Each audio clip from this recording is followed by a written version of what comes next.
Assalamualaikum warahmatullahi wabarakatuh. Perkenalkan, nama saya Jihan Fanya Zahra dari 11 MIPA 1. Dalam pelajaran sejarah kali ini yang digurui oleh Bapak Ali Fikri, saya ingin mempresentasikan mengenai peran Ahmad Soebardjo dalam memproklamasikan kemerdekaan Indonesia. Mulai. Yang pertama, ada data diri mengenai Bapak Ahmad Soebardjo. Ia memiliki nama lengkap Raden Ahmad Soebardjo Djojo Disurjo. Ia lahir di Karawang, Jawa Barat, Indonesia pada tanggal 23 Maret 1896. Ia lahir dari pasangan bapak yang bernama Teku Muhammad Yusuf dan ibu yang bernama Wardinah.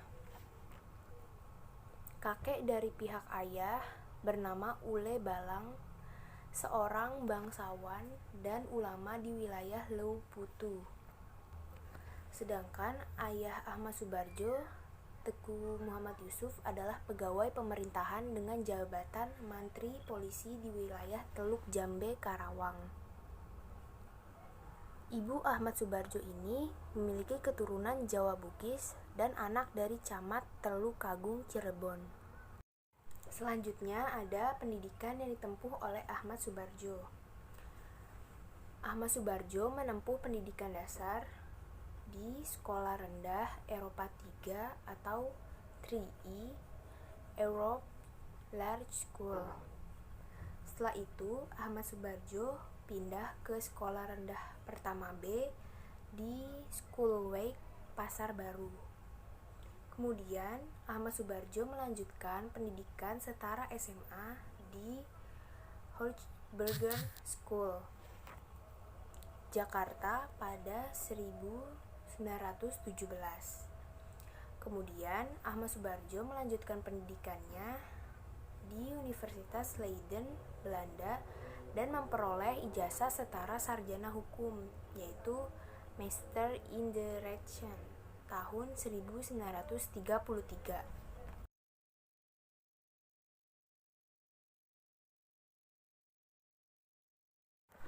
Semasa masih menjadi mahasiswa, Ahmad Soebardjo sangat aktif dalam memperjuangkan kemerdekaan Indonesia melalui beberapa organisasi seperti Jong Java dan Persatuan Mahasiswa Indonesia di Bekalien.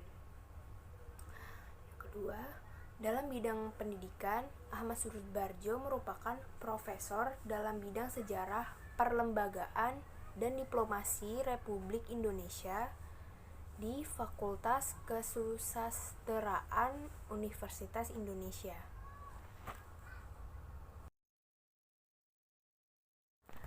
Yang ketiga, ada fakta lain tentang Ahmad Soebardjo.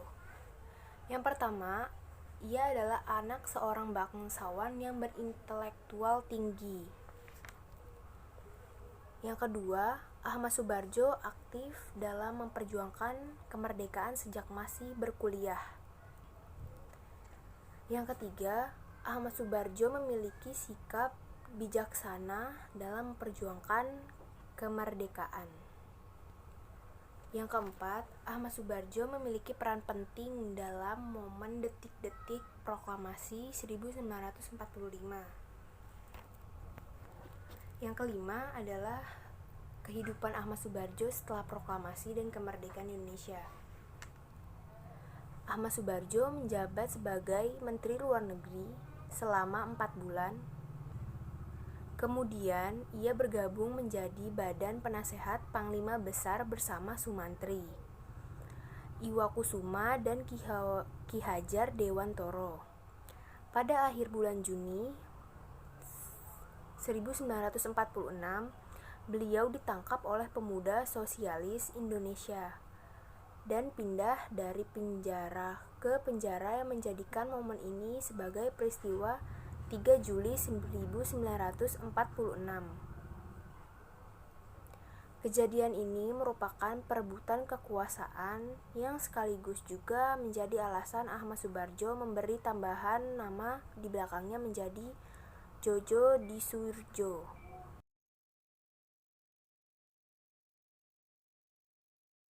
Selanjutnya ada peran-peran Ahmad Soebardjo dalam memperjuangkan kemerdekaan Indonesia. Yang pertama, ia aktif menjadi anggota BPUPKI, kemudian ia menjadi anggota PPKI. Yang kedua, ada Ahmad Soebardjo sebagai golongan tua dan Wikana sebagai golongan muda melakukan perundingan. Akhirnya Ahmad Soebardjo menyetujui untuk memproklamasikan kemerdekaan Indonesia di Jakarta. Yang ketiga, pada bulan Februari 1927, ia pun menjadi wakil Indonesia bersama Muhammad Hatta dan para ahli gerakan-gerakan Indonesia pada persidangan antarbangsa atau Liga Menentang Imperialisme dan Penindasan Penjajah. Yang pertama di Braunschweig, kemudian di Jerman. Pada persidangan pertama, ada juga Jawaharlal Nehru dan pemimpin-pemimpin nasionalis yang terkenal dari Asia dan Afrika. Yang keempat, ada pada tanggal 18 Agustus 1945, Soebardjo dilantik sebagai Menteri Luar Negeri pada Kabinet Presidensial, Kabinet Indonesia yang pertama, dan kembali menjabat menjadi Menteri Luar Negeri sekali lagi pada tahun 1951 sampai 1952. Selain itu, ia juga menjadi Duta Besar Republik Indonesia di Swaziland antara tahun 1957 sampai 1961. Yang kelima ada Ahmad Soebardjo berhasil meyakinkan para pemuda untuk tidak terburu-buru dalam memproklamasikan kemerdekaan. Bahkan Ahmad Soebardjo memberikan jaminan dengan taruhan nyawanya bahwa proklamasi kemerdekaan akan diumumkan pada tanggal 17 Agustus 1945 selambat-lambatnya pukul 11.30. Yang keenam ada Ahmad Soebardjo menyusun konsep proklamasi bersama Bung Karno dan Bung Hatta di Rumah Laksamana Muda Maeda. Yang terakhir ada wafatnya Ahmad Soebardjo. Ahmad Soebardjo meninggal dunia pada usia 82 tahun pada tanggal 15 Desember 1978 di Rumah Sakit Pertamina Kebayoran Baru. Ia meninggal akibat flu yang menimbulkan komplikasi.